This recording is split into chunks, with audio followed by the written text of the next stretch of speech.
Lo ngajak Arif gara-gara pansos. Gampang banget bikin bisnisnya. Punya ide, cari orang yang lagi kuat secara gimmick, nempel deh. Makanya gue mau tahu beneran nggak begitu. Nah sebenarnya kita kasih solusi. Dinal Mas Dery, ini keren nih, dia pengusaha ya, bareng sama Arif Muhammad juga kan. Bakso Aci Akang, Payakumbuh, Acihuy, kopi rumah pohon. kopi rumah pohon bareng sama Arif juga. Dan Arif gabung di sini ya. Betul, Dan orang menyangkanya bahwa dia ini hanya sebatas key opinion leader atau brand ambassador atau ya macam-macam lah ya. Tapi ternyata di dalam juga ya. Di dalam juga sebagai shareholders. Oh, tapi ada yang ngomong juga nih bro. Ya. Lo ngajak Arif gara-gara pansos. Gampang banget bikin bisnisnya. Gampang ya. Punya ide, cari orang yang lagi kuat secara gimmick, nempel deh. Ganjil gue juga bisa. Makanya gue mau tahu beneran nggak begitu. Satu lo klarifikasi, dan kedua, kalau dipikir-pikir juga sebenarnya bukan gue belain lu ya, tapi gimana caranya seorang artis mau diajak gabung, andai kata pansos nih misal, mau diajak gabung sama brand yang kalau brandnya juga nggak punya value kan? Iya, jualan bakso aci siapa sih? Ya expect nggak keren gitu bakso aci gitu juga ya. Oh lu paksa Arif ya? Doain. Dan lu berarti nggak bayar dia dong? Nggak bayar. Karena dia pemilik saham. Betul. Bersaham. Oh, cara curang kedua ya berarti? Iya. Hemat jadinya kan. Kita bahasnya dari awal deh. Siap. Ya, gue penasaran juga nih gimana cara kerjanya, strategi marketingnya, gimmicknya gimana, dan apakah semuanya tuh idenya Arif, atau mungkin Arif ngapain di situ, atau tim kreatif lo juga kerja, kan kita nggak tahu di sini. Ya kan, campaign-campaignnya jualan bakso aci tapi lu modalin nikah. Terus juga jualan bakso aci tapi modalin rumah. Sebenarnya lu jualan apa sih sebenarnya? Bosan jualan bakso? Apa jangan-jangan bakso pendapatan yang paling sedikit ya? Ya itu sampingan kayaknya. Oke, lu kuliah di Bandung? Gue kuliah di Bandung, Mas. Oke. Jurusan? Jurusan hukum S1-nya. Terus S2-nya gue di Malaysia. Wih, orang kaya dong. Enggak. Beasiswa itu. Oh, beasiswa. Oke. Hoki. Oke. Terus ngambil apa, bisnis? Ambil bisnis di sana gitu. Terus bisa bikin bakso aci? Itu bisnis pertama lu bakso aci? Enggak, gue pernah jualan minuman kemasan. Gua sebelumnya juga jualan rujak. Di Bandung? Bandung. Tahun? 2019. Masih ada? Masih ada sampai sekarang rujaknya. Udah dikasih ke orang? Udah orang yang handle. Lu masih ada share? Masih ada. Cuma gak pernah gue ambil. Oke, terus akhirnya ya gue di-invite juga sama Kang Dandi. Yang ownernya Bakso Aci Akang yang pertama ini di 2019 pertengahan untuk join, bantulah Kang Dandi untuk ngebesarin si Bakso Aci Akang ini gitu dari sisi manajemennya ya. Oke, dan hubungannya apa? Kenapa dan lo jadi CEO kan? Iya betul, sekarang gue jadi CEO-nya. Orang yang ngajak itu tadinya apa? Temen. Bukan, maksudnya dia founders. Oh, oke. Terus? Ya dia invite gue untuk Nal, bantuin dong Bakso Aci gitu. Karena menurut dia Bakso Aci ini makin besar. Kemudian perlu manajemen. Nah gue cobalah bismillah, bantulah Kang Andi. Gue juga hijrah tuh dari Bandung, akhirnya pindah ke Tangerang juga. Oke, sebelum jadi besar kan pasti kan kecil dulu kan? Iya. Nah awalnya gimana Bakso Aci ini?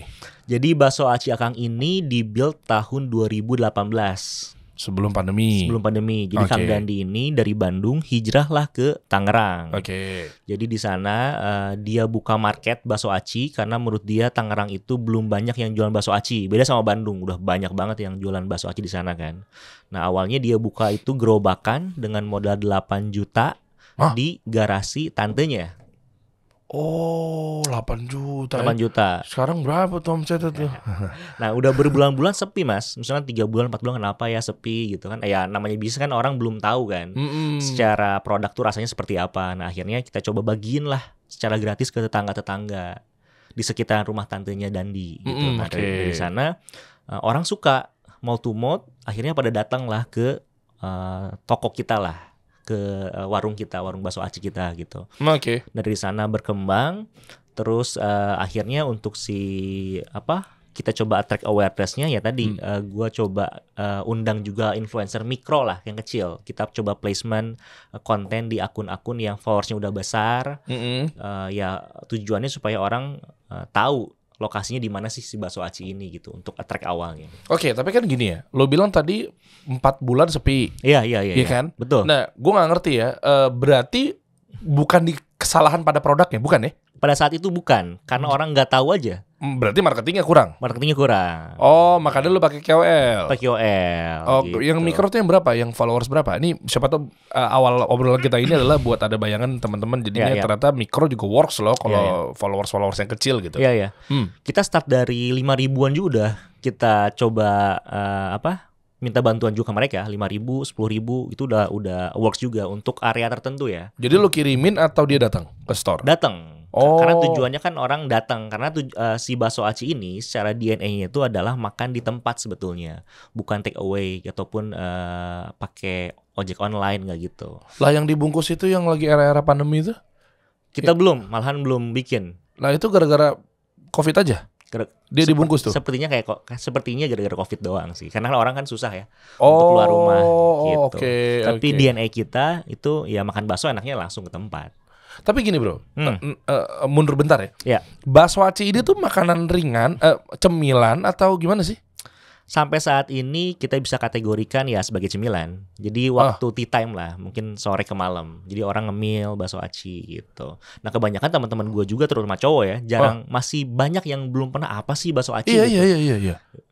Beda dengan bakso daging kan. Nah jadi PR kita juga untuk bisa nyebarin si bakso aci ini nyebar ke se-Indonesia lah, semua gender gitu. Karena kalau dari data yang kita punya memang secara customer ya banyaknya cewek untuk si bakso aci akang ini. Iya, nah maksud gue gini, bakso aci memang behavior dulunya belum ada kan? Apa emang dari dulu? Dari dulu. Dari dulu memang ada di Bandung? Dari dulu ada. Bakso aci gitu? Bakso aci tuh ada, dulu tuh gerobakan. Yang kayak pentol kecil-kecil gitu? Iya benar, gerobakan aja. Di SD, di SMP gitu. Jakarta nggak ada ya berarti? Nggak ada ya? Berarti di tataran Sunda banyak. Gue malah di Jawa Barat. Nah, gue malah ketinggalan zaman. Gue akuin lah. Gue taunya bakso aci itu gue pikir habitnya yang kayak dibungkus dan kemasan. Lo bisa seduh di rumah. Iya. Ada peraturan tuh berapa menit gitu kan, didiemin, direbus. Ya udah lo makan tuh. Gue pikir itu tuh bakso aci. Bukan, itu pengembangannya sih. Gara-gara COVID kali ya mungkin COVID, ya. Karena lebih cepat kan untuk penyebaran si produknya gitu. Tapi awal mulanya bakso aci itu dari zaman dulu juga nyokap gue ya makan bakso aci tapi yang digerobakan. Gerobakan tapi modelnya sama? Apanya? Modelnya sama, bumbunya sama gitu? Mirip-mirip lah, mirip-mirip. Oh, oke. Gitu. Anyway, akhirnya lo bikin tuh di Tangerang. Ya. Berapa bulan dan berapa tahun tuh naik banget? Nah, alhamdulillah di tahun pertama meledak. Kita sampai buka 70 outlet di tahun pertama. Belum Arif join? Belum. Wow. Meledak itu di tahun pertama gitu. Ya karena tadi kan ya terutama Tangerang tuh belum aware dengan si bakso aci ini gitu. Makanya mereka tertarik, terus dari sisi produk pun enak, terus dari sisi marketingnya juga menurut customer oke gitu. Akhirnya banyak yang berniat untuk buka si bakso aci akang ini. Oke, jauh gitu. Juga ya. Payakumbuh belum ada, belum ya. Nanti kita bahas dulu ya. Bakso aci akang dulu, baru kita bahas Payakumbuh ya. Iya. Nah, abis itu gimana ceritanya sampai akhirnya ya Arif join, akhirnya lu jadi berkembang makin gede gitu. Iya. Nah jadi tadi kan di 2018 di tahun pertama kan meledak kan secara outlet gitu. Nah terus Kang Dandi itu dia kelabakan lah. Untuk ngehandle secara operation, planning, finance dan lain-lain. Akhirnya dia coba invite gua untuk join masuk ke dalam ngebantuin. Ya coba kita pelan-pelan ngebangun si manajemennya ini. Oke. Ya walaupun kita disebut dengan UMKM terus jualannya bakso aci, ya kita coba persiapin timnya secara settle gitu. Dengan kemampuan yang kita punya pada saat itu. Nah, tujuannya apa? Ya tujuannya bisa mensupport supaya si brand bakso aci akang ini tidak hanya viral tapi bisa sustain dengan jangka waktu yang lama gitu. Alhamdulillah sekarang kita berarti udah 5 tahun kita berdiri si bakso aci akang ini gitu. Oh, oke. Gitu. Habis itu lo bikin campaign-nya terus sampai ketemu Arifnya gimana? Nah, Arifnya ini awal mulanya Kang Nandi itu kenalnya waktu kita bidding charity beli kaos Billionaires-nya Mas Arif pada saat itu. Oh iya, Billionaires Arif Muhammad ya, tahu gue. Dia punya merchandise gitu lah. Merchandise benar, Billionaires. Nah, ya.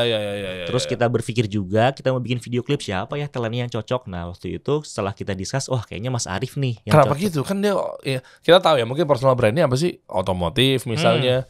ya oke lah fashion gitu. Iya. Bakso aci, lu gimana ngukur bahwa dia sebagai talent yang cocok, bro? Hah? Gini. Karena yang kita lihat kan Mas Arif ini ya, menurut Mas Dery lihat juga lah, Mas Arif ini punya karakter yang mungkin berbeda ya dengan influencer yang lain. Unik lah dia tuh. Bisa membawa si audiensnya itu loyal. Terus kayak orang tuh kayak bisa nyebutnya S3 marketing. Sempat ramai juga kan. Wah, ini S3 marketingnya Armuh nih gitu. Nah, jadi Mas Arif ini punya ide-ide yang out of the box lah. Nah, menurut dia bakso aci akang ini menjadi salah satu ide yang menarik juga untuk Mas Arif untuk bisa bekerja sama. Siapa sih orang ataupun influencer yang mau bisnis bakso aci gitu?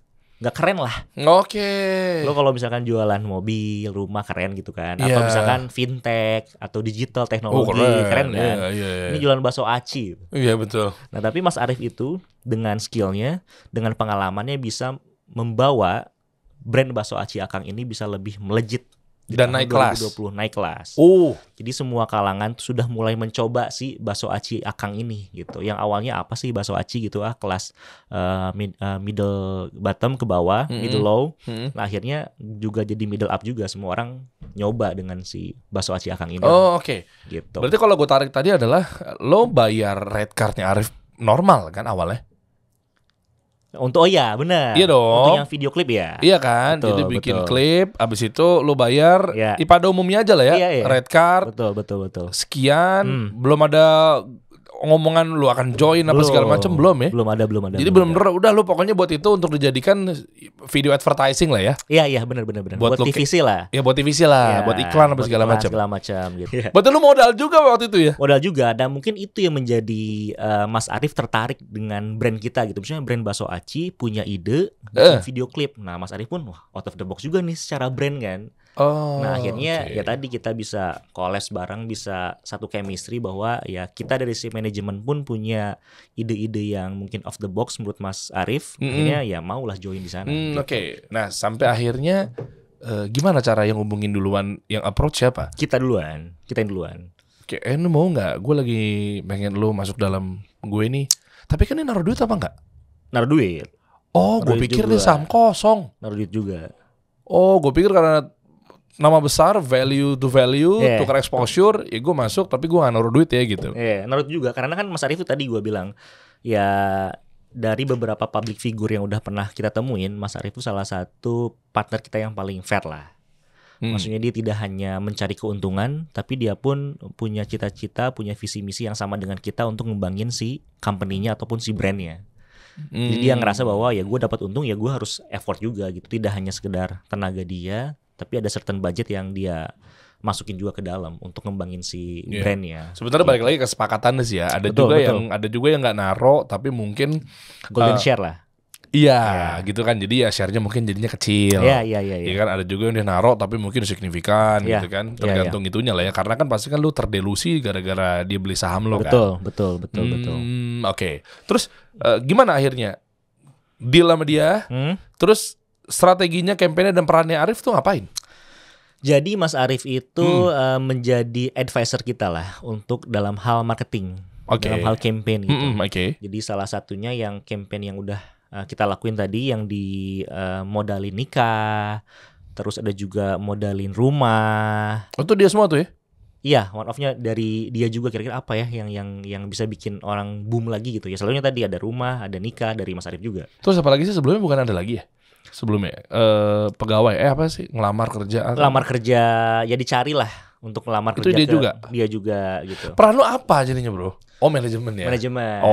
Gitu. Iya. Dan juga emang tugas dia juga kan bagi tugas. Ngasih ide kan. Kita dari manajemen coba menafsirkan atau coba mengimplementasikan ide-ide dia dicombine dengan ide tim marketing yang kita punya juga. Iya, apalagi kan lu kan CEO di sini, tanggung jawabnya lebih gede lagi tuh. Selain marketing pasti kan masalah keuangan. Benar. Gimana caranya ngejaga ini pondasinya tetap kuat. Iya. Berarti paling gede ada juga lo berarti ya. Bisa lah buat makan bakso aci lah sebulan. Enak juga ya tiap hari ya. Oke. Dan nyampe ke Payakumbuhannya gimana? Bareng sama dia itu berarti holding ya? Di holding. Betul, di holding. Siapa ide pertama? Mas Arif lah. Kan Mas Arif itu dia punya cita-cita, gue pengen deh punya restoran Padang di maksudnya di masa depan lah. Dia bilang kayak gitu kan. Nah tapi alhamdulillah kita dikasih kemudahan lebih cepat, ternyata kita bisa bikin brand si rumah makan Padang ini. Itu karena waktu itu Mas Arief diundang sama Wakil Gubernur Sumatera Barat. Itu boleh dong, bocorin dong gimmicknya dong, biar teman-teman juga belajar ya strategi gimmick marketing dan seterusnya kan. Gue ngeliat tuh dia dipanggil, ada surat panggilan tuh. Ada surat panggilannya. Nah itu boleh tahu nggak dapurnya gimana? Ngaturnya tuh. Ya, nah kan kemungkinan orang-orang tuh selalu berpikir bahwa gimmick karena mungkin banyak juga teman-teman yang lain ngelakuin gimmick ya. Maksudnya gimmick yang di-create lah. Nah, kebetulan yang si Mas Arief dipanggil sebagai duta nasi Padang itu bukan hal yang kebetulan, bukan hal yang disengaja. Jadi lalu nggak sengaja dong? Nggak sengaja. Itu maksudnya bukan yang kita gimmick ya karena Mas Arief dijadiin duta nasi Padang, enggak. Memang beneran itu? Memang beneran. Karena kan Mas Arief tuh ya sebagai influencer, diharapkan dari pemerintah Sumatera Barat itu Mas Arief bisa bisa mempromosikan lah Sumatera Barat di Indonesia ataupun dunia. Itu. Jadi belum ada gara-gara lu pengen bikin payakumbuh, akhirnya demand creationnya nge-create demandnya tuh dengan berawal dari ya udah kita undang aja Pak Gubernur nanti Padang. Enggak ya? Enggak. Ini belum ada nih payakumbuhan ya? Belum ada. Nah dari situ diundang sebagai duta nasi Padang. Nah waktu itu kan kita berpikir kan secara manajemen, secara bisnisnya ya tadi kita coba mikir juga sebisanya kira-kira apa nih yang bisa kita manfaatin. Ya udah, Mas Arief dari sisi mempromosikan Sumatera Baratnya dapat, dari manajemen pun oke juga kita bikin bisnis si rumah makan Padang ini. Gitu. Akhirnya dari situ kita coba buat planning 6 bulan. Ya alhamdulillah launching lah si rumah makan Padang Payakumbuh ini gitu. Oke. Dan udah lu susun juga tuh ya, begini strateginya dan seterusnya. Betul. Nah, terus hubungannya dari Gubernur Sumatera Baratnya pas melihat lo punya Payakumbuh ini, beliau dapat share juga? Enggak ada hubungan ini? Enggak ada. Ini enggak ada hubungannya? Enggak ada hubungannya. Gue pikir gara-gara ada kolaborasi dan dia juga salah satu pemegang saham jadinya.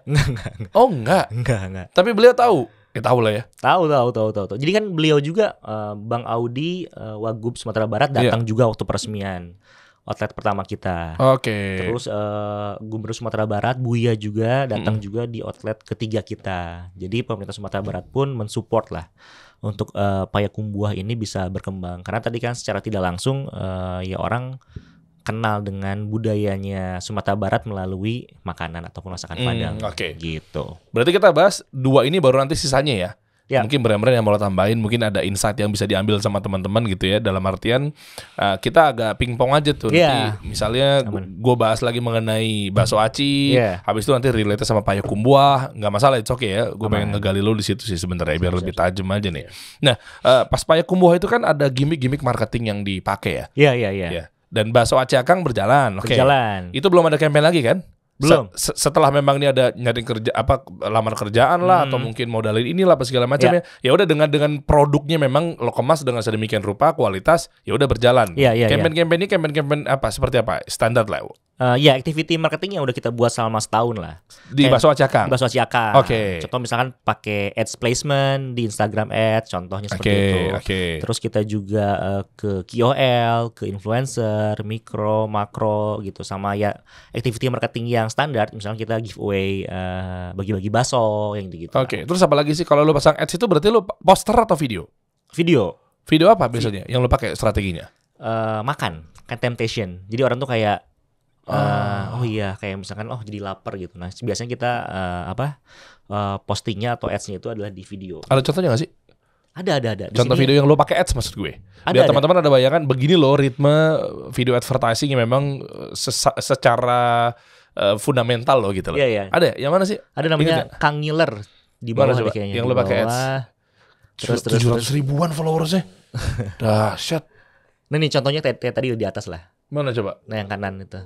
Yang paling kanan. Ini? Bawah. Ini? Nah itu. Ini yang dipakai ads? Iya, contohnya kayak gini lah, contohnya. Jadi bikin orang tuh temptation lah, jadi lapar. ASMR lagi ya? Iya, ASMR. Iya, tapi ini beneran dipakai ads yang ini? Iya. Tapi kan kok kenapa mereka bikin kayak begini kok nggak naik ya bro? Nah serius, waduh bro, kalau gue liat ini jujur ya audiens gue UMKM ya. Iya. Wah curhatannya. Aduh dari mulai level A sampai Z lo tinggal pilih deh. Dari mulai level campaign marketing, dari utang lah, ya itulah bangkrut lah. Maksud gue mereka tuh gue pengen bantu gitu loh. Iya. Ya kan, kayak gitu kok bisa naik sih, gede. Ada yang cerita, bang, gue udah pakai ini, bener nggak bang ads-nya bang? Gue pakai videonya kayak gini, effort banget mereka. Iya. Apa gara-gara zaman sekarang makin effort tuh makin gak laku ya? Gue sempat mikir gitu juga sih. Algoritma juga sih mas. Algoritma terus konsistensi juga si posting videonya. Kadang-kadang kan ada orang yang mungkin capek. Kalau kita posting setiap hari. Nah, tuh. Jadi konsistensi Kunci si posting juga gitu. Iya. Kadang-kadang kan orang secara konten bagus tapi 3 hari sekali, 5 hari sekali. Nah secara algoritma ya gak kena juga. Nah yang ini ads nih. Lapar gue. Gue foto dong.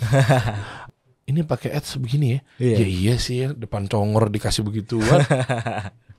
Oh ini ngaruh juga ya. Ngaruh. Dan shot jauh tuh gue pernah bahas juga ya.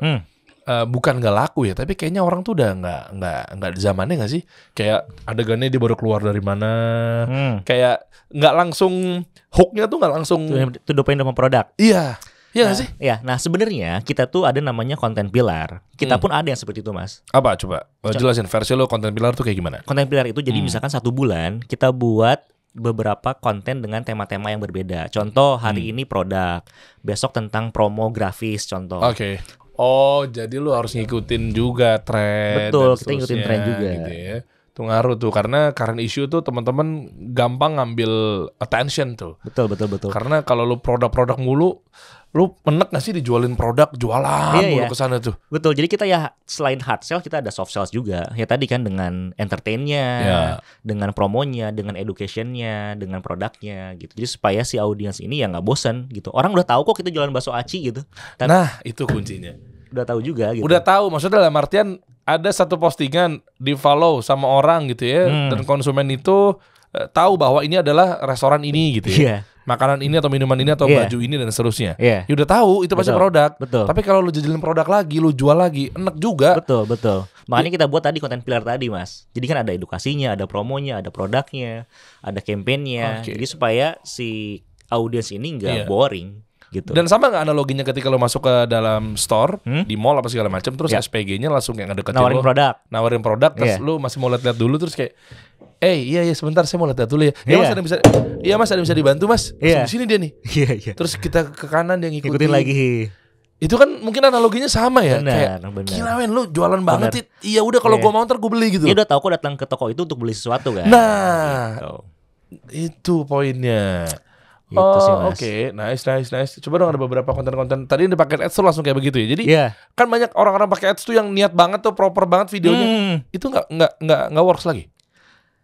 Works juga. Ya makanya tadi yang gue bilang ini tuh harus bikin konten pilar yang secara konsisten, harus diposting juga setiap hari kalau kita ya. Iya. Karena kita pun ada juga yang postingan yang kita udah bikin proper tapi ternyata yang views-nya dikit, ada juga banyak.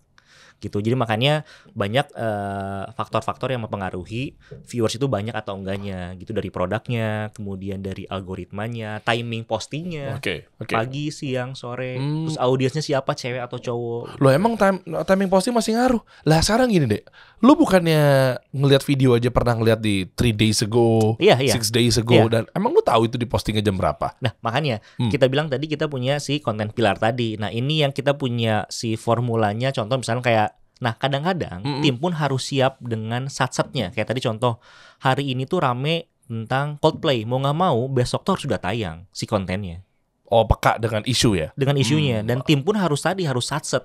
Nah mungkin ya kelemahan teman-teman UKM kan mungkin mereka nggak punya tim ya, mereka nggak bisa secepat kita lah bikin secara konten gitu. Tapi ya tadi kita punya tim, kita bisa bikin konten yang secepat mungkin yang ngikutin tren. So solusinya gimana kalau teman-teman yang baru mulai atau belum punya tim? Ya kalau juga dari kecil juga kan sama aja kan? Betul. Terus gimana? Ya jadi kalau tadi kan ada beberapa channeling untuk promosi lah. Kita bisa pakai bayar micro influencer, itu kan nggak mahal juga. Gitu. Kita sisihin lah pendapatan kita untuk bayar si micro influencer. Terus kita juga ya tadi kita pun sederhana kok secara konten, pakai handphone doang kayak tadi ada makan segala macam itu bisa ya asal konsisten. Ya mungkin awalnya capek, kita pun capek. Kita pernah jadi kasirnya, kita pernah jadi krunya, kita pernah yang jadi bersih-bersihnya. Jadi semua kita laluin juga gitu. Nah teman-teman UKM pun harus merasakan itu. Iya, jangan malas kalau mau bikin konten tuh, jangan malas gitu. Iya. Jangan tiba-tiba aduh besok syuting ya. Iya. Terus belum tentu laku, belum tentu tinggi viewsnya. Bener. Spekulatif. Iya. Udah deh gue konvensional, udah nunggu aja orang yang datang gitu ya. Iya gak sih, maksud gue lu ayo dong kebuka dong pikiran dong. Bener. Pokoknya secara mental, passionate, sama konsisten itu yang harus dimilikin sama teman-teman UKM. Ya kayak gue bilang tadi kan, gue kuliah hukum, gue kuliah S2-nya bisnis, gue jualan rujak. Ya oke. Kalau gue pikir gue mendingan kerja aja, gue dapat gaji yang udah tetap settle gitu, terus keren. Ini gue, lo ngapain sih jualan rujak waktu itu ya? Ya tapi kan karena gue passionate di bidang F&B, gue percaya, gue konsisten, bisa jalan. Oke. Teknik F&B berarti masih yang pertama tuh langsung terpampang di depan mata ya? Produknya masih ya? Masih. Itu masih oke ya? Masih. Karena ya tadi kan yang kita jual tuh ya harus nomor satu harus produk dulu sih dibandingin yang lain. Tapi kalau ada yang bilang bahwa produk itu bisa dikalahkan dengan perilaku, gimana? Misalnya takutnya nggak cocok sama perilakunya misalnya, itu gimana lu cara ngebantahnya? Nah sebenarnya kalau dari gua sih, gua selalu melihatnya perspektifnya dari customer dulu, apa sih yang dibutuhin sama customer dibandingin dari sisi idealis yang gua punya. Oh jadi tetap ya produknya ada, tapi lu tetap jagain masalah perilaku atau habitnya orang. Betul, karena kan kita jual bukan buat diri sendiri, kita kan buat customer. Gitu. Jadi misalkan gua pengen jualan bakso aci yang contohnya yang lembek gitu. Tapi customer pengennya yang cuy. Ya udah lu harus ngikutin customer. Nggak bisa idealis gitu. Atau subjektif. Betul, karena balik lagi tadi kita jualan bukan diri sendiri, kita jualan ke customer. Oke. Jualan gitu. Ke customer berarti kemungkinan bisa juga nggak bahwa endorse atau key opinion leader atau mungkin influencer ini juga layaknya seperti customer. Contoh, ketika apa-apa dikit customer, otomatis kan customer jadi loyal kan, support sama brand lo kan. Nah, bisa juga nggak terjadi influencer juga mungkin royal dan loyal sama brand lo, bukan gara-gara dia dibayar untuk datang, tapi gara-gara untuk dia sendiri juga bisa. Bela-belain beli memang niat dari dia sendiri, nyampe nggak ke tangan mereka? Kalau menurut gua itu tergantung kategori produknya menurut gua ya. Jadi gini bro, maksud gua gini, ada juga yang beli, nggak perlu bayar influencer, tapi ternyata gara-gara produknya unik, produknya diincar sama orang-orang, viral dan seterusnya, sehingga influencer pun juga rela datang ke store, rela datang ke tempat kita, gara-gara mungkin kebutuhan kontennya dia gitu loh. Nah itu kan mungkin ada bagian dari strategi juga gak sih? Jadi lu gak perlu keluar kos buat bayar Max Carlos, buat bayar Tan Boy Kun. Tapi kan ada juga mereka-mereka tuh siapapun itu lah influencernya, datang ke tempat lo tapi rela mereka untuk konten. Gara-gara kuncinya kan mungkin produk lo memang ada sesuatunya gitu. Betul. Itu terjadi juga sama brand-brand kita tadi, ada bakso aci sama payakumbuh gitu. Oke. Itu jadi banyak juga yang teman-teman influencer yang datang tuh ya mungkin awalnya karena viral, penasaran apa segala macam. Pasti kan mereka datang nggak tiba-tiba. Gua pengen datang karena produknya enak, enggak dong, karena kan mereka belum coba kan. Iya betul. Pasti harus viral dulu atau harus aware dulu dengan si brandnya. Ini kuncinya berarti lo harus jelas tuh strategi-strateginya ya. Betul, makanya gue bilang tadi kan, kalau si produk itu ya seenak apapun produk kita, kalau orang tidak tertarik datang, ya orang nggak tahu produk kita enak atau enggak. Jadi mau nggak mau ya kita sebarin dulu informasi seluas-luasnya ke market. Ya after itu ya harapannya mereka bisa datang ke kita. Termasuk influencer tadi banyak juga. Apalagi sekarang yang pas kita buka payakumbuh banyak tuh teman-teman influencer yang datang, yang ngantri gitu, yang mau makan di sana gitu. Ya tadi karena viralnya, tapi after itu ya produk tetap nomor satu. Untuk mereka repeat order atau enggak gitu. Oh, tapi beda kali kalau payakumbuh yang gimmick makan nasi Padang pakai tangan kanan sama tangan kanan pakai tangan sama sendok. Iya, itu kayaknya dibayar kali. Influencernya masa nggak dibayar? Dibayar, nasi box. Enggak. Sama sekali enggak. Nggak dibayar. Enggak. Yang gimmicknya si Z ada Jerome, Fuji. Fuji nggak, maksudnya Fuji nggak dalam waktu campaign kita nggak masuk. Kakaknya Fuji siapa? Kan Fadli. Pada posting juga nggak sih mereka? Pada posting juga. Kan? Pada posting juga. Ya lu bayar semua kan? Enggak lah. Hah? Itu mereka willing untuk ikutin. Masa bisa seorganik itu? Iya, karena kan mungkin itu into dengan kehidupan mereka sehari-hari, seru kayaknya. Coba deh boleh bocorin nggak? Ini menarik ya teman-teman ya. Ini banyak yang nggak diketahuin. Mungkin rata-rata UMKM berpikir bahwa kayak ya gue mah sampai punya duit dulu kali baru bisa bayar Raffi Ahmad. Tahu gak sih kayak gitu-gitu? Iya kan? Ya sampai bisa punya duit dulu kali sampai bayar Arif Muhammad apa segala macam. Itu campaign yang payakumbuh yang makan nasi sendok. Makan nasi Padang pakai tangan atau pakai sendok. Itu kan versus tuh. Iya, versus. Lo tim mana? Iya kan? Nah, itu semuanya organik. Itu semuanya organik. Lah kok mereka mau begitu? Ya, karena menurut gua tadi kan storytelling itu penting dan itu tuh relate sama kehidupan sehari-hari mereka. Oke, coba lu jelasin dulu bentar ya. Oke. Sebelum akhirnya relate sama kehidupan sehari-hari, pinter ngambil behavior mereka atau konsumen, ya habitnya apa segala macam gitu kan, nggak melulu tiba-tiba, oke ini jualan produknya rendangnya enak, ayam popnya oke gitu kan, itu kan mereka juga nggak relate pasti kan, oh ya udah gue tahu lu jualan produk itu gitu kan. Lu nyusun awalnya gimana sih sebelum mereka akhirnya jadinya bela-belain ikutan gitu seru-seruan kampanye? Ya, jadi gimana coba nyusun timeline-nya? Jadi awalnya memang Mas Arif. Jadi waktu itu kan Z itu nge-tweet ya makan padang itu ya pakai tangan. Nah Mas Arif kan lihat. Nah, makan padang ya nggak pakai tangan dong. Nggak pakai sendok dong. Memang kebetulan Arif Muhammad makan padangnya pakai sendok. Pakai tangan. Z itu pakai sendok. Oh, sorry. Z posting makan nasi padang nih enaknya pakai sendok. Iya betul. Oh enggak sih, gue kubu yang pakai tangan sih, pasti gue akan nyerang dia juga sih. Ya minimal kepanggil lah ya. Iya. Oke, terus. Nah gitu kan, jadi terus Mas Arif nge-replay lah tweet itu, ya makan padang ya pakai tangan dong. Nah akhirnya ya udah, gimana kalau kita versus aja, kita bukti ini mana yang menang, cepatan pakai tangan atau pakai sendok. Stop dulu ya, satu-satu ya. Itu Payakumbuh udah ada dong? Udah ada. Oke, ya udah cepet-cepetan campaign itu ide siapa? Ya udah kita battle aja deh. Ide siapa? Mas Arif. Oke, terus sih mau. Padangnya pakai padang siapa? Padang Payakumbuh. Oh oke. Jadi waktu kita undang Z-nya masuk ke outlet kita, ke restoran kita, makan di sana. Jadi kita adain event di sana, kita ada live streaming. Oh iya. Kita ada press con. Tapi obrolannya yaudah lo gue undang ke sini, abis itu coba sambil lihat ya. Lo gue undang ke tempat gue, abis itu lo bayarannya nggak ngomong bayaran ya? Nggak ada bayaran. Lah dia oke aja. Oke aja. Ya karena tadi kan exposure mungkin ya, exposure-nya Payakumbuh lagi oke. Kemudian exposure Mas Arifnya juga oke. Terus kita pun waktu itu sempat datang juga ke teaternya JKT48. Kita tuh datang ke teaternya. Iya. Ya maksudnya kita challenge lah Z untuk datang ke tempat kita gantian gitu. Mas Arif kan nggak pernah nonton kan teater JKT48 itu nggak pernah nonton lah Mas Arif. Tapi dia willing untuk datang. Wah sangat JKT48 sekali nih kayaknya seperti dia ya. Wibu banget ya, wibu banget kayaknya tuh dia banget, gitu.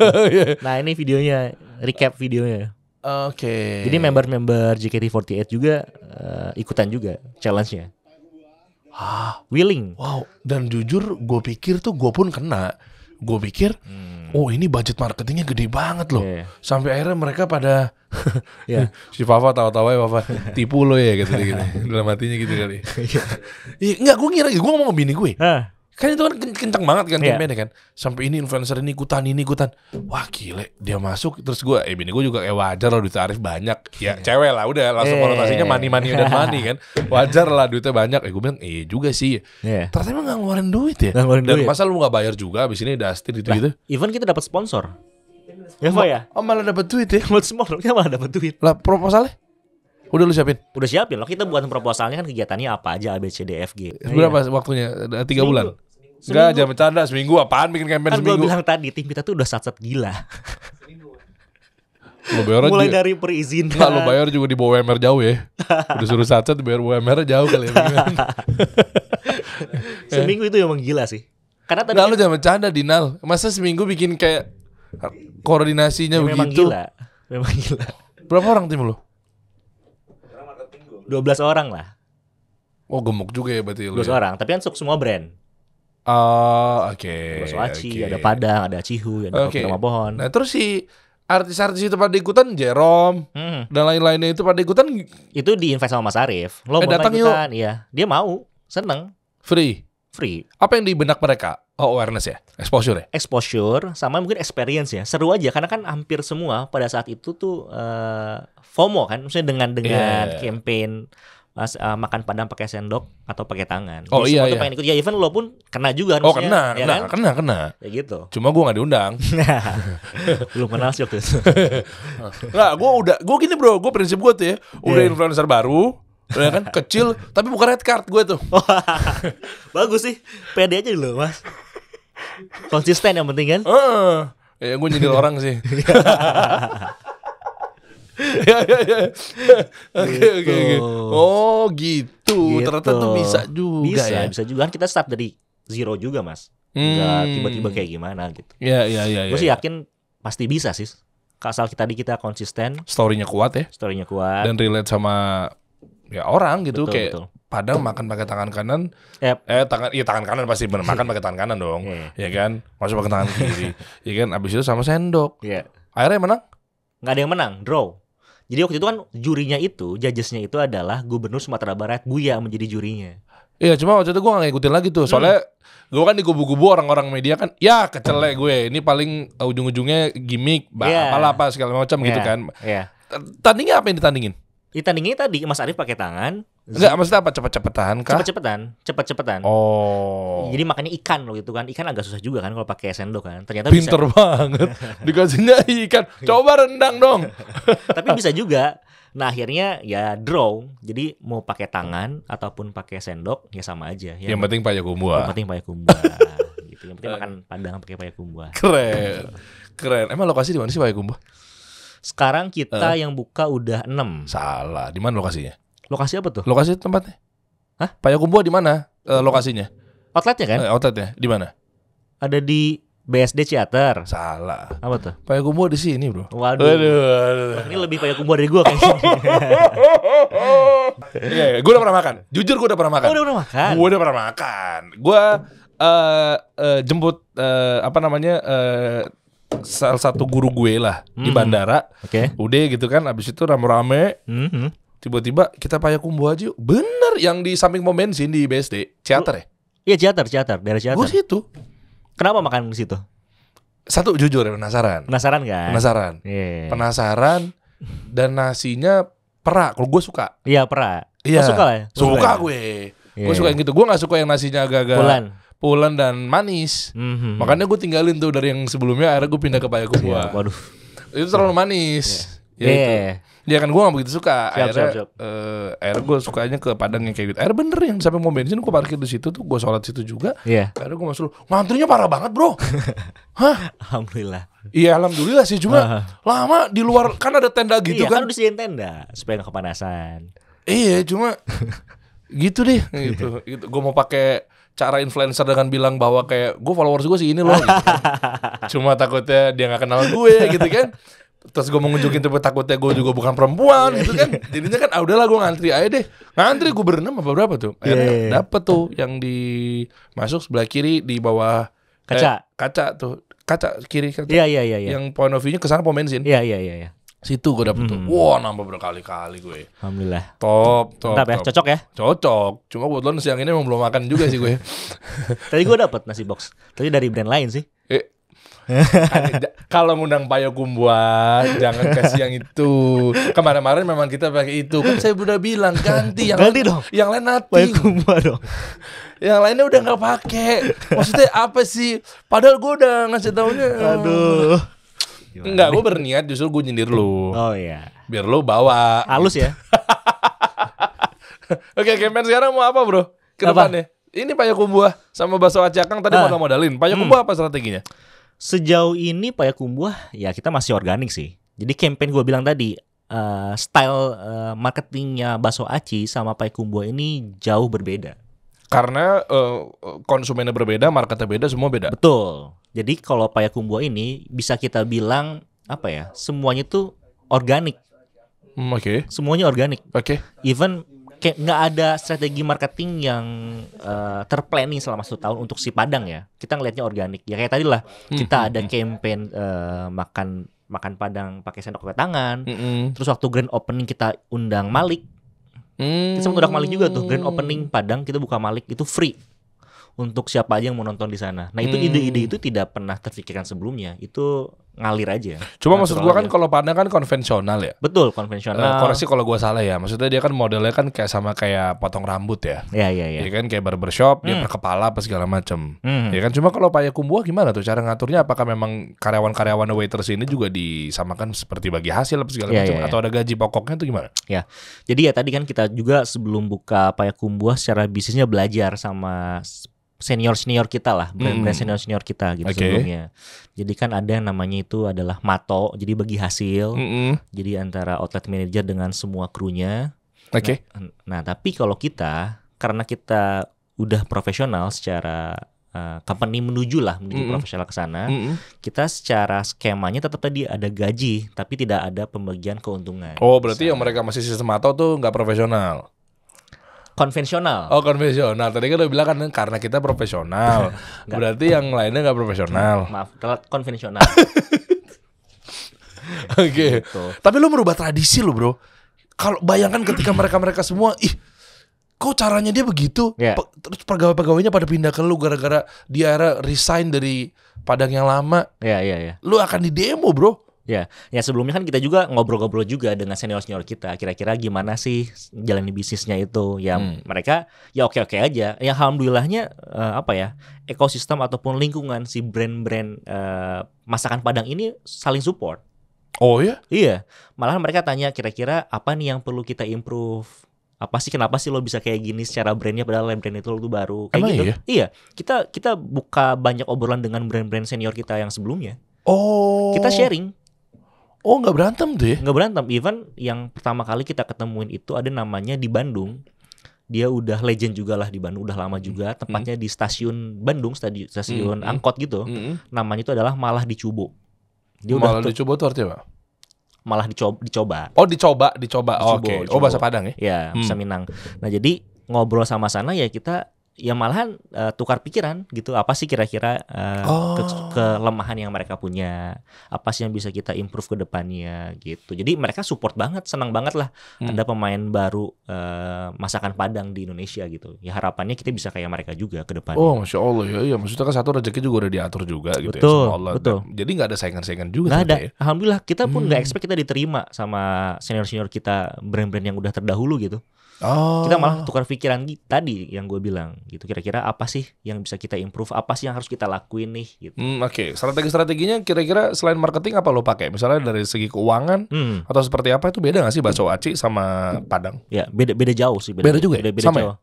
Beda jauh sih antara ya pengelolaan bakso aci sama Padang gitu. Dari sisi ekspansinya pun jauh. Kalau Padang, kalau bakso aci kan kita bisa ekspansif, bisa cepet banget kita bukanya. Karena apa kayak semacam franchise gitu?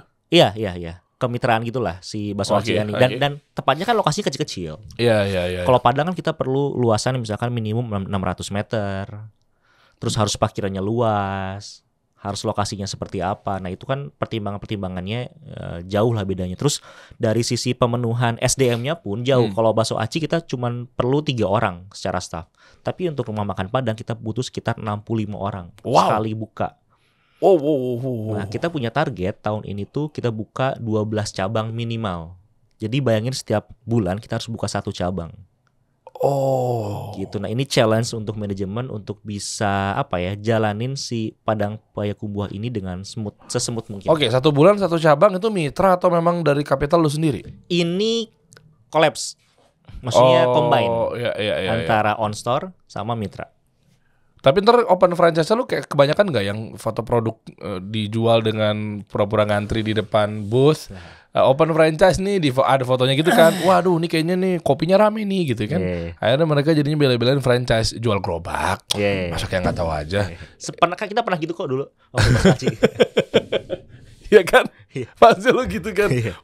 Parah banget, berarti lu bohongin orang tuh ya? Enggak dong. Lah kalau orang suruh ngantri ada yang pakai jaket ojol nggak? Oh enggak, kalau itu nggak pernah. Maksudnya ngantri nih, ngantri di boothnya pas opening. Bukan, materi foto buat open franchise-nya itu. Oh iya, enggak. Jadi ada orang pura-pura ngantri, ada yang pakai jaket ojol, nanti di foto. Biar ini 6 juta nih 1 booth, tapi pada ngantri gitu kan. Tahu kan lu? Iya tahu, gue tahu. Tahu kan? Enggak. Tapi yang lu bilang tadi katanya pernah ngelakuin mana? Oh, yang BP, jual BP. Oh iyalah, itu kan pasti yang kita lakuin kan. Misalkan ada keuntungan A, B, C, D. Itu kan kita lakuin juga untuk si bakso aci Akang kan. Sampai sekarang masih. Coba sistem seperti itu masih works nggak? Franchise, mitra, apa kan ada yang bilang katanya ntar takutnya beda cabang beda rasa. Nah itu kan kata orang kan. Nah makanya untuk cara jualannya bakso aci Akang dengan Padang Payakumbuh ini ya beda, gue bilang tadi kan. Beda itu dari sisi karakter mitranya kita coba screening juga. Karena kan dari sisi investment pun nggak kecil untuk si Padang ini. Dari sisi kompleksitasnya pun kompleks banget. Dari sisi produknya banyak gitu. Kalau bakso aci kan cuma bakso aci. Ini ada ayam, ada daging, ada sayur apa segala macam gitu. Jadi karakter calon mitra bakso aci Akang dengan Padang Payakumbuh ini ya beda jauh. Kita punya strategi yang berbeda di sana. Strateginya apa? Strateginya kalau tadi yang bakso aci Akang ini kita buat cabang sebanyak-banyaknya. Tujuannya apa? Supaya orang-orang itu aware dengan bakso aci. Seperti yang gue bilang tadi, banyak orang yang belum tahu bakso aci itu apa sih. Even itu belum nyoba gitu si bakso aci ini. Jadi kita perlu kita perlu ekspansif sebesar-besarnya, harapannya orang aware dengan si bakso aci Akang ini atau bakso aci ini orang bisa nyobain lah. Sama halnya waktu fenomena ini coffee shop. Kan zaman dulu kita ngopi bukan di coffee shop ya, di rumah aja, sayang mahal. Tapi dengan berjalannya waktu menjamur tuh coffee shop secara nggak langsung, menurut gua itu menjadi marketing juga. Jadi orang itu udah aware dengan si coffee shop. Nah, sedangkan bakso aci ini kita seolah-olah berjalan sendiri saat ini secara outlet secara brand. Maksudnya belum banyak brand bakso aci yang punya outlet. Nah, beda dengan coffee shop tadi kan, coffee shop ini menjamur. Positifnya menurut gua, orang-orang tuh udah biasa dengan habit atau behavior untuk ke coffee shop. Nah, kita punya challenge gimana caranya orang bisa makan bakso aci ini dengan mudah lah, ditemuin di banyak tempat gitu. Kalau ada yang bilang beda tangan beda rasa gimana? Nah, itu coba kita tepis stigmanya. Tepis gitu ya. Dengan apa ya, dengan standarisasi si produknya. Kita punya central kitchen yang dimana bumbu ini kita supply ke semua outlet. Kita kasih SOP-nya. Ya, jadi harapannya setiap orang bisa tuh bikin si produknya, terutama bakso aci ya yang mudah itu. Nah, untuk Padang itu lebih yang konvensional ya. Itu kan banyak juga tuh.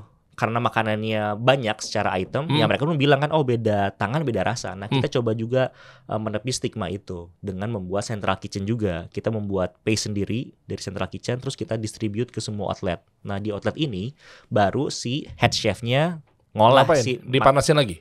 Masak. Masak tapi dengan SOP yang sudah kita kasih ke mereka. Jadi siapapun chefnya itu harusnya bisa masak si produk kita. Dan alhamdulillah dengan 6 cabang ini belum ada komplain dari customer bahwa satu cabang dengan cabang lain itu berbeda. Central kitchen, terus juga gramasinya tepat. Betul. Nggak cuma main pakai tangan ya.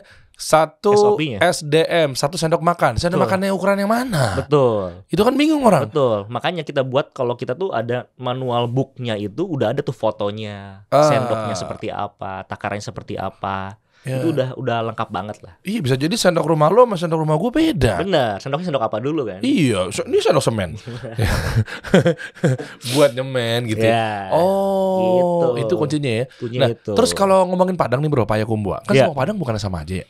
Maksudnya kan kayak yang membedakan apa selain nasi tadi yang kita bahas? Ya rendang gitu loh. Tapi apakah memang ada yang rendangnya lebih ke manis, satu rendang lebih dendeng? Gue Padang tuh salah satu tim kubu dendeng Batoko. Kalau gue gitu ya. Kan sama aja kayaknya tuh. Tapi paling kan jualan rasa aja udah gitu. Beda aja udah. Ya kita nggak bisa bilang Padang kita enak gitu. Tapi Padang kita tuh punya rasa yang berbeda menurut kita dengan Padang yang lainnya secara brand. Bedanya di mana? Bedanya di mana? Yang pertama dari sisi marketingnya itu udah kelihatan banget lah. Marketingnya kan ada Mas Arif Muhammad. Terus kita ada sebutannya Holy Kumbuah, kalau lo inget tuh. Ada tulisan ganti-ganti. Iya ganti-ganti yang di itu gue ngeliat yang di mana? Theater ya? Iya, di bawah atapnya itu kan ada kayak ganti-ganti itu tuh. Iya, itu semua cabang kayak gitu. Itu apa? Ganti-gantinya apa bedanya? Nah, itu tergantung ada apa sih tren yang sekarang ada. Nah, kita tulis tuh di sana.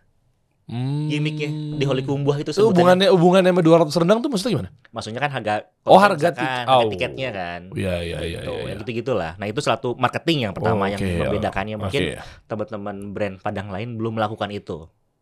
Kalau lagi isunya bukan band yang datang ke sini, bukan Coldplay apa segala macam, lo pakai apa? Karena isunya kan gitu-gitu aja. Nah, misalkan untuk secara direct sales ya. Jadi ada beberapa strategi. Contoh misalkan kita ngelihat laporannya penjualan es durian turun nih. Nah, kita pasanglah di Holy Kumbuah tadi tulisannya es duriannya enak.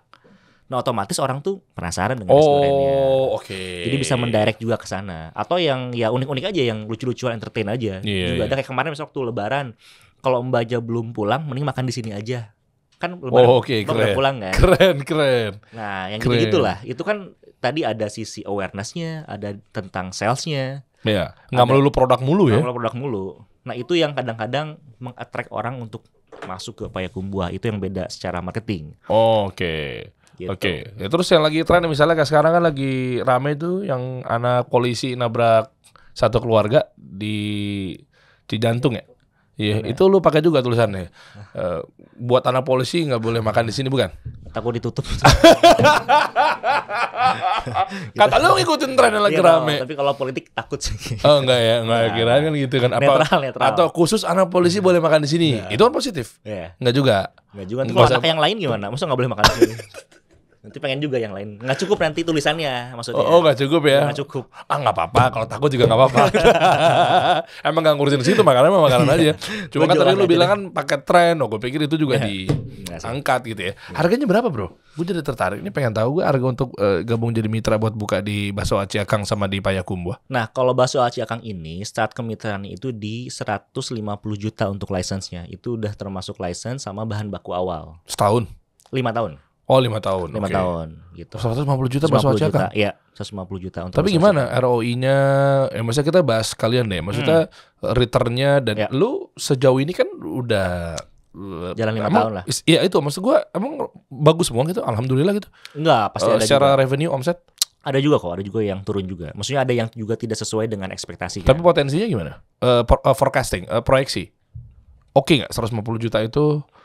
Iya. Oke, maksudnya gini, kan dengan 150 juta ini pasti kita akan ada analisanya dulu, contoh analisa lokasi, terus oke. bisnis calculation-nya. Oke. Nah, ini pun kita akan coba perhitungkan dan analisa juga gitu. Misalnya contoh lo investment 150 juta sama sewanya sekian, kira-kira BEP-nya berapa lama sih? Nah, ini yang akan kita sampaikan juga ke calon mitra. Gitu, Total secara berarti berapa perhitungan. cabang? Sekarang Wah. kita ada 110 cabang. 110 cabang yang mitra berapa? Yang mitra ada di 70. Oh berarti proven, trust Iya. tuh. Gua ngukurnya simpel aja di situ. Gue pikir 150 tapi pakai lu semua. Artinya kan dipercayain sama Oh, mitra iya. kan berarti kan oke. Iya, Oh iya. 70 gede, Iya. 50% berarti ya? Iya, betul. Even ya kita pun secara manajemen punya pertanggungjawaban. Kita beberapa bulan lalu kita adain gathering mitra. Jadi kita coba dengerin keluh kesah mitra. Maksudnya kan kita juga nggak mau jadi satu brand yang hit and run. Lo ambil duit license terus lo cabut. Ya Nah, jualan franchise, Nah. jualan gerobak. Iya, nah kita nggak mau kayak gitu. Hmm. Sampai kita juga ditegur sama teman-teman yang lain, lo berani banget lo invite mitra gitu. Itu kan kayak lo pasti akan terima kritikan, Iyalah. masukan segala macam ya. Betul. Terus kalau dari kita sih jawabannya kita kenapa takut, toh ini Iya. untuk kebaikan bersama juga gitu kan. Insight dari mitra pasti akan menjadi improvement dari sisi manajemen juga. Oh ke iya betul, depannya. betul. Gitu. Dan satu campaign bareng-bareng semua ya. Kan takutnya kan mereka mitra udah Ya. buka tapi malah suruh kerja sendiri. Iya Ngerti iya. nggak? iya. Tapi dibantu juga kan? Dibantu juga. Strategi marketingnya. Betul. Analisanya juga. Seragam lah semuanya ya. Betul. Kita buat standarisasi. Kalau Payakumbuh Hmm. berapa? Payakumbuh ini untuk license-nya di 1,5 miliar. Belum tempat ya? Belum tempat. Apa yang didapat? Itu license sama bahan baku awal. Sama marketing. Oke, berapa tadi? 5 tahun juga. 5 tahun juga. Oh tempatnya lu pasti lihat juga ya. Gue punya tempat nih nggak sembarangan juga kan? Betul. Itu pasti kita analisa juga. Oh termasuk yang viral gue ngeliat di postingannya Arif Muhammad yang dulunya Indomaret di Kemang tuh. Yeah. Itu mau lo akuisisi juga tempatnya kan? Iya. Itu Indomaret udah nggak di situ lagi. Udah ke situ lagi. Nah, terus kalau lu kena bayaran mahal gimana? Kan itu sempat ramai juga katanya parkiran motor, parkiran mobil motornya mahal dan seterusnya. Iya. Dan bangunannya kan memang bekas rumah mewah kayaknya. Iya. Itu lu gimana? Ya kan kita coba atur juga sih. Mungkin waktu itu tidak diatur ya dari sisi parkirannya, dibebasin gitu. Nah kita udah koordinasi juga sama warga setempat tentang gimana sih parkirannya, berapa harganya, atau ada vale atau nggak ada vale. Karena kan terbatas juga tuh tempatnya kalau yang di Kemang. Iya. Gitu. Itu beneran mau dibikin itu nilai itu sendiri apa mitra? Ini kita mitra. Nilai investasi berapa tuh? Totalnya mungkin sekitar 9,2. Totalnya in total. Renovasi sama sewa. Karena sewa juga ada yang harus 5 tahun di depan. Siapa mitranya? Ada. Enggak maksudnya artis. Public figure sih. Oh, Gitu. selain Arif naruh juga? Enggak dong. Hah? Naruh juga Arif? Apa? Hah? Arif naruh nggak? Enggak, belum. Arif belum. Enggak, lu ngumpetin gue tahu. Enggak, Arif belum. Cuma kan semua shareholders iya. Tapi Oh yang- iya. Ya, shareholders itu Enggak, naruh. maksud gue kan in total itu 9,2 tuh satu orang. 2 orang. 2 orang. Iya. Oh, public figure di ranah apa kalau boleh tahu? Waduh. Enggak di ranah ini, bisnis. Oh, bisnis. Bisnis. Simpan ya itu confidential Iya, ya. iya. Itu kan Oh bisnis. gitu ya. Itu Gue tau bisnis. mata lu tuh kayak tolong dong Der. Jangan dibuka dong Der. Soalnya belum opening juga. Nanti kalau udah opening kan mungkin bisa Kelihatan. kelihatan. Oh, terkenal banget. Lebih terkenal di gue lah. Dia orang mesti tahu. Iya. Oke. Gitu. Oke, ada yang mau tambahin bro. Ini terkait dengan dua brand ini. Kalau gue sih udah cukup banget, padat banget ya. Ya mungkin lo insight buat teman-teman semua gimana. Ya simpel sih. Kalau lo pengen buka restoran Padang atau pengen buka bakso aci atau gimana, tips and trick yang memang belum sempat lo sampein ke teman-teman semua, monggo bro. Yang pasti sih kalau dari gua kan karena kita juga mulai dari UMKM, dari small medium enterprise, pasti kita punya keterbatasan di semua hal lah. Kita ngerasa bahwa kita kurang budgetnya, kita kurang networkingnya, produknya kurang segala macam. Nah kalau pesan dari gua dan selalu gua sampein juga ke tim untuk semua aspek lah, tidak hanya sekedar marketing, finance dan lain-lain gitu. Yang penting mah, yang pertama itu adalah kita duit, doa, usaha, ikhtiar dan tawakal. Itu yang selalu gua terapin. Keren loh, Masya Allah dia tuh. Itu yang gua terapin, termasuk ke Fafa juga. Fa, maksudnya kan kalau output itu cuma ada dua, berhasil atau enggak. Tapi yang gua perhatiin itu adalah prosesnya. Selama lo sudah berdoa, berusaha, ikhtiar, ya udah lo tawakal aja, hasilnya lo serahin seperti apa. Masya Allah. Itu yang bikin kita tenang sebenarnya. Betul. Emang Fafa orangnya begitu. Maksudnya kan kita ini kan udah berusaha semaksimal mungkin, harusnya segini dong. Iya. Fa, dengerin Fa. Kita nih ikhtiar dituntutnya Fa. Kita nggak dituntut hasil Fa. Iya. Wah, otaknya duit. Nggak hasil, yang penting profit aja sih. Sama aja ya. Tapi kan besar kecilnya kan rezekinya aja. Masya Allah. Gitu sih. Enak nih kalau ngobrol-ngobrol sama yang orang-orang yang udah hijrah begini nih. Hijrah kemana? Dari Bandung ke Tangerang gua hijrah sih Mas. Iya. Terakhir dong bro. Ya. Rendang tuh kenapa dipanasin mulu ya?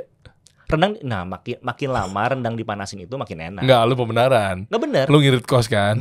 Enggak. Ini bener. belum terkuak. Enggak, udah jujur aja. Gue jujur belum tahu. Kenapa lu panasin rendang-rendang berkali-kali? Bener. Sampai ada om gue tuh gue ajak makan Padang tuh kagak mau. Iya. Makanan basi lu makan. Hah? Gue diem kan. Kok gitu om? Itu harusnya udah nggak bisa dimakan, dipanasin mulu, besok dipanasin lagi. Ini mohon maaf nih gue nanya, kan lu kan katanya mewakili restoran Padang seluruh Indonesia kan? Enggak lah. Oh enggak. Baru junior ini, anak bawang ini. Nah makanya gue pengen tahu kenapa sih bro rendang dipanas-panasin dulu, nggak usah pembenaran deh, bener serius gue nanya. Enggak, serius beneran. Jadi memang kan ada beberapa produk yang di Padang itu kalau diangetin itu makin enak, makin keluar lah si tapi rasanya. Tapi udah nggak ada gizinya kan? Ada lah. Masa sih? Ada dong. Sama kalau dibungkus lebih banyak ya? Nah sama yang tadi, kenapa sih mitos atau fakta? Kalau dibungkus itu lebih banyak. Nasinya lebih banyak. Kenapa tuh? Itu benar. Karena? Ya karena ya kita belajar juga kan sebelum buka Padang ini. Jadi ada sejarahnya pada zaman kemerdekaan itu banyak kan penjajah atau orang asing itu makan di rumah makan di Sumatera Barat lah, makan Padang. Orang-orang Belanda nih. Orang Belanda ngeri lah, dong. misalkan Belanda, Jepang gitu. Nah, orang pribumi kita tuh pengen makan juga, cuman takut kan. Akhirnya mereka tuh dibungkus. Untuk makan di rumah. Nah pedagangnya ini karena ya sesama pribumi, kasihan, terus ada rasa empatinya juga, akhirnya ditambahlah si nasinya itu lebih banyak supaya bisa dimakan bareng-bareng sama keluarga di rumah. Masya Allah. Begitu. Di Payakumbuh begitu juga. Begitu juga. Kalau dibungkus lebih banyak. Lebih banyak. Lebih banyak setengah nasinya. Jadi 1,5. 1,5. 1,5. Setengah gede loh, setengah banyak loh. Iya 1,5. Bungkus aja semuanya jadi biar nggak rame di toko. Ya bisa, cuman kan mungkin vibes-nya pengen ngerasain di tempat. Keren ya. Bro, thank you bro. Sama-sama Mas Jadi. Mudah-mudahan banget nih. Nanti ganti ya, jangan lupa. Oh iya bu, bawa rendang kemarin. Ganti apa? Itulah, cateringnya jadi. Oh iya dong. Udah mulai sekarang dibilang gak usah pakai yang itu deh. Udah rasain juga nggak begitu. Payakumbuh lah, ya nggak. Asal siap support aja. Siap, aman. Iya kan. Kemarin datang loh pejabat-pejabat ke sini loh. Iya. Alhamdulillah karena Allah. Maksud gua kan biar dia juga tahu ada Payakumbuh. Kabarin lah nanti. Iya, masa setiap pejabat-pejabat yang datang masa makan yang itu kan? Iya, udah kenal sekarang. Iya, udah oldies lagi kan casingnya kan. Kita sekarang udah kenal. Jadi kita nggak perlu keluarin budget makan lagi buat narasumber. Kita kasih solusi.